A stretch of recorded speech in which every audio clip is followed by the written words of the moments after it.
Je suis tombé dernièrement sur un sondage qui avait été fait auprès de chrétiens sur les obstacles principaux à la prière dans leur vie personnelle. Voici les stats, voici ce que ça a donné. Quel est le facteur principal qui nuit à ta vie de prière personnelle? 57% des gens ont dit que c'est la distraction.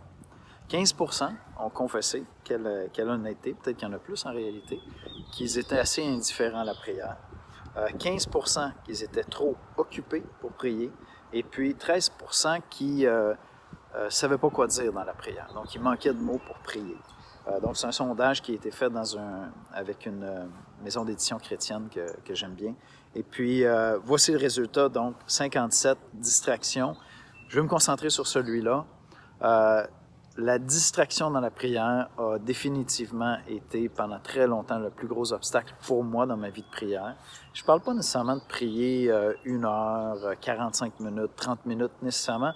Moi, je n'essaierais pas de commencer là si j'étais à votre place. J'essaierais de commencer avec 5, 10, 15 minutes et puis progressivement, vous trouver des contextes pour pouvoir grandir dans votre vie de prière. Mais le passage qui me venait à l'esprit, c'est Luc 5, 16. Jésus se retirait dans le désert pour prier. J'ai trouvé ça intéressant.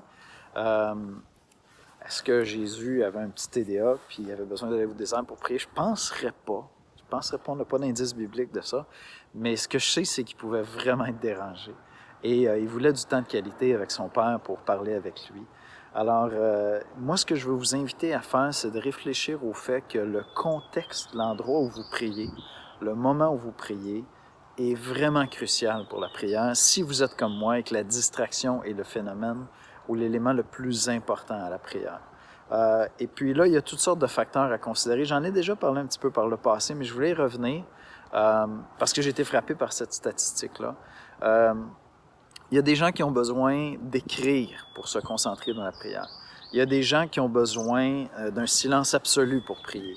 Il y a des gens qui ont besoin d'une petite musique de louange de fond pour pouvoir prier.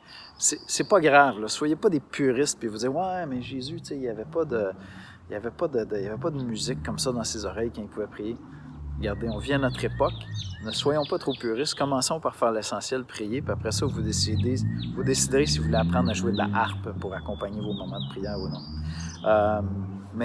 Donc, il y en a qui ont besoin d'être assis, il y en a qui ont besoin de silence, il y en a qui ont besoin de noirceur, il y en a qui ont besoin d'ambiance, il y en a qui ont besoin de faire comme moi.